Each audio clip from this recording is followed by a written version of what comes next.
صحابہ کرام کی تو کیفیت یہ تھی، اگر قرآن کی کوئی آیت نازل ہوتی، اگر کوئی وحی کوئی حکم نازل ہوتا، وہ کسی اور کے بارے میں ہوتا، اللہ کے نبی صلی اللہ علیہ وسلم کے صحابہ کرام ان کی کوشش یہ ہوتی، اپنے متعلق ان کو اس قدر ڈر لگا رہتا، وہ سمجھتے کہ شاید کہ یہ بات میرے متعلق ہے۔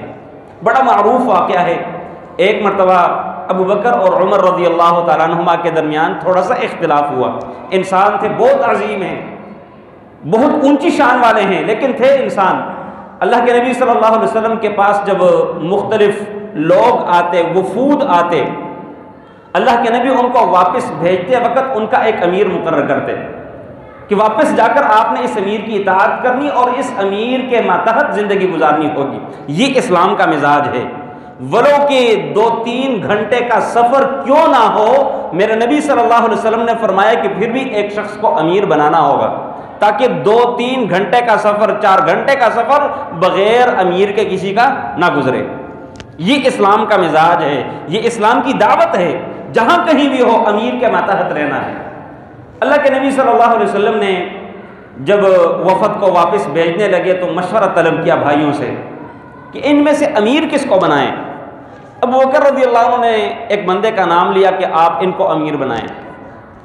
عمر رضی اللہ تعالیٰ عنہ نے کسی اور کا نام لیا۔ آپس میں تھوڑا سا تلخ کلامی ہوئی، بھئی آپ ہر وقت میری مخالفت کرتے ہیں، میں جو مشورہ دیتا ہوں آپ اس کی مخالفت میں کوئی اور مشورہ دے دیتے ہیں۔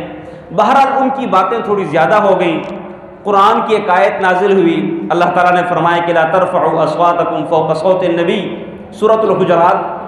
یہ آیات نازل ہوئی کہ تم اللہ کے نبی کے ہوتے ہوئے اپنی آوازوں کو اونچا مت کرنا۔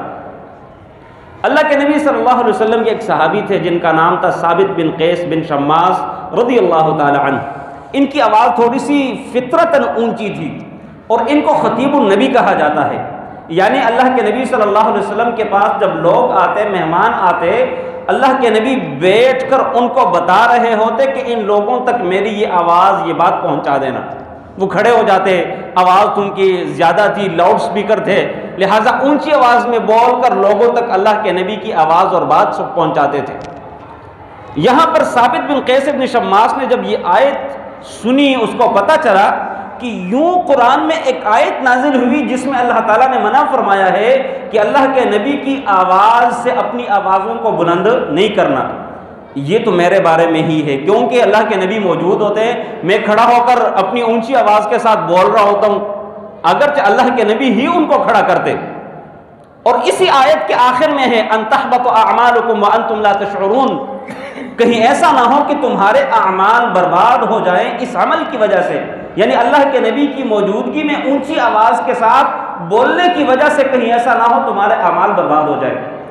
ثابت بن قیس بن شماس کے لو بھی میں تو گیا، میرے تو اعمال برباد ہو گئے، اپنے گھر کے اندر رو رہا، دروازہ اندر سے بند کر دیا، کمرے میں صبح شام روئی جا رہا، نہ کوئی کھا رہا نہ کوئی پی رہا ہے، اور اس کو یہی غم لے بیٹھی کہ بھئی میرے تو اعمال سارے کے سارے گئے۔ 2-3 دن گزرے، اللہ کے نبی نے ثابت کو دیکھا نہیں۔ اللہ کے نبی نے پوچھا بھئی ثابت نظر نہیں آ رہے، کہاں ہیں؟ اللہ کے نبی نے فوراً ایک بندے کو بھیجا، جا کے پتہ کر کے آئے۔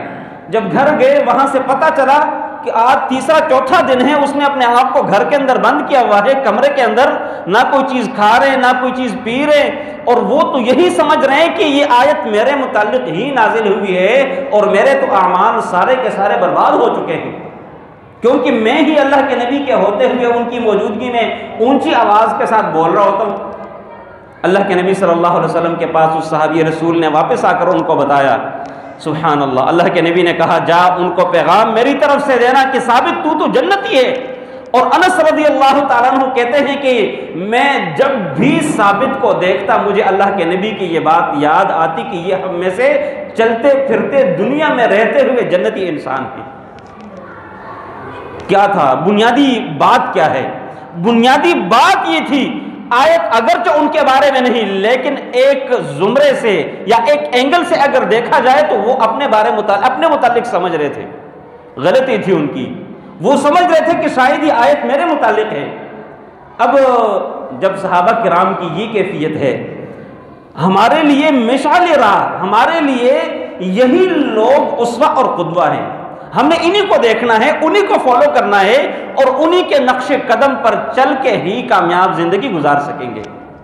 اب جب ان میں وہ بات تھی بھی نہیں لیکن اپنے متعلق سمجھ رہے ہیں، اب میری کیفیت یہ ہے کہ میرے اندر ایک بات موجود ہے، پھر بھی میں اپنے لیے دائیں بائیں شائیں، ادھر سے دلیل ادھر سے دلیل، یہ والی بات یہ ایسے نہیں بلکہ ایسے ہے، یہ ایسے نہیں بلکہ ایسے ہے، یہی وہ چیز ہے جو لوگوں کو لے ڈوبتی ہے۔